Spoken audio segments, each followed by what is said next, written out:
Some people might have a little rock and roll pneumonia. You wanted the best, you got the best from my home studio on Long Island, New York. Welcome to Ian Scotto Rocks. I am your host, Ian Scotto, and Tobias Forge of Ghost said something that I thought was really profound in an interview with Rolling Stone UK. This was, of course, first on Blabbermouth. Blabbermouth is always on top of everything, as you see here. And if you're a fan of the channel or a fan of just keeping up with metal news, you know Blabbermouth is always ahead of the curve. Ghost's Tobias Forge says metal is a hugely non-ageist genre.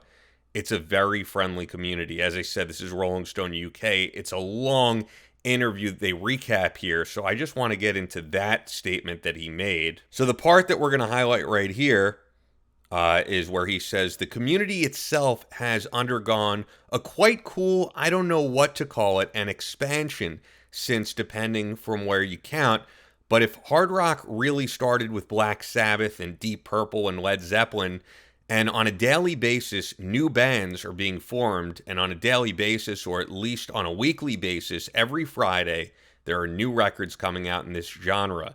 It is a hugely non-ageist genre, where you have everything from senior citizens to little kids who like heavy metal music. So it's a very friendly community. And at points, of course, when it's been sort of youth-driven as opposed to now, but in the 80s, I think it was a little bit more youth-heavy. I think of the song Youth Gone Wild by Skid Row back when those guys were young.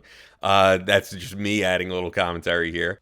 Where youth was calling the shots, or young bands were calling the shots. The adolescent vibe might have, I wouldn't say tainted it, because I love that stuff, but I understand from an outside point of view, it might come off as a little bit too immature at points, but that's a part of it. If you don't like blood, don't go to see Don't go to see boxing game. I think you mean boxing match, Tobias. We don't typically say boxing games, but okay. And if you don't like metal, don't go to a metal show. Well, I agree with that, if you don't like what it means. So I completely get where he's coming from on here. I'm a fan of other genres outside of rock and metal. I know it's Ian Scotto Rocks, and that's what we cover on here, but I listen to a lot of hip-hop, and the hip-hop fan base, I will always say, is a very fickle fan base. 1 minute you're hot, 1 minute you're not, and it's one of those genres where people could be a huge fan of an artist, and then you'll mention them 5 years later, and they go, oh, he's not really relevant anymore.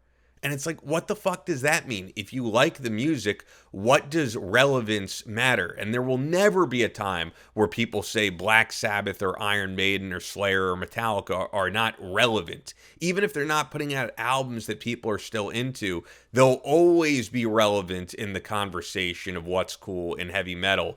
And I don't see that in other genres, even like in R&B. I'm just a nerd for music. So like the other day, something came up on TMZ that Toni Braxton was married and then not married to Birdman or Baby from Cash Money. And I was like, man, Toni Braxton, I haven't heard a Toni Braxton song in ages. And it's like, you then look at her Wikipedia page, because once again, I'm just a nerd for this stuff. And it's like, yeah, no matter how amazing of a voice that she had, people are not really checking out her latest work.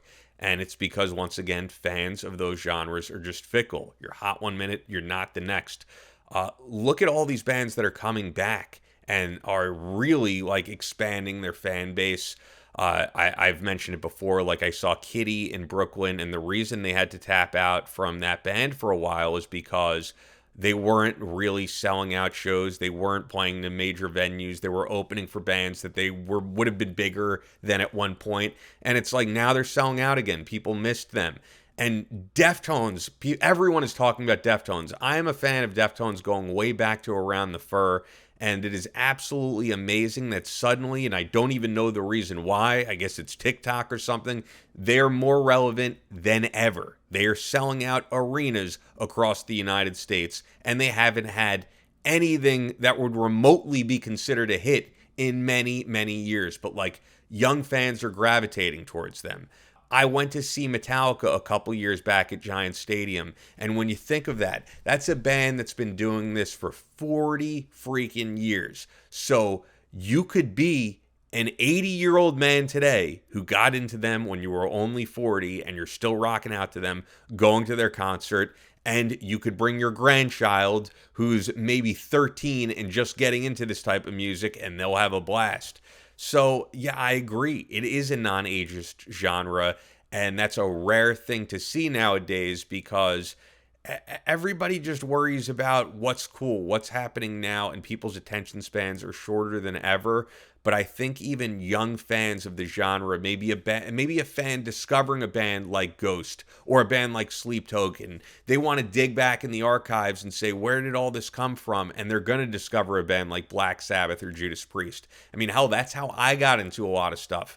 I grew up during the 90s. I was into Korn, Limp Bizkit, and I learned that Korn grew up and were influenced by bands like Motley Crue. So it was like, let me dig back in the archives myself and check this stuff out. And I got hooked on it, especially because the 90s, truthfully, were such a drag. Like, the music was a lot of depressing, angst-ridden stuff. And I could relate to all that. But I think when you listen to that constantly, it like brings your mood down. And I had many years where I was a really depressed younger kid. And it's like, I got into bands like Skid Row and Motley Crue and whoever else, man. I mean, so many bands. Dokken, I'm wearing the Dokken hoodie right now. And it's like that music was a little bit more celebratory. And, I think music should reflect all different moods. And there is metal that's out there that you could actually, like, feel inspired, right? You go listen to certain songs by... I'm thinking Hatebreed is a little bit more metalcore, hardcore, but there's stuff by Queensryche certainly, or Slaughter if you want to go to the hair metal genre. That's more about like, yeah, man, do your best, live your best life, and go out there and be motivated. But then you could listen to death metal and listen to songs about decapitating babies or whatever the hell Cannibal Corpse ever did. So it's such a versatile genre, and I echo everything Tobias is saying, that it is not an ageist genre, and it is a genre where people actually respect some of the stuff that came before their time. Hey, if you're new to the channel, we cover on here metal and rock news. We do deep dives and just commentary on here. Commentary like what Tobias Forge said. So kudos to Tobias Forge.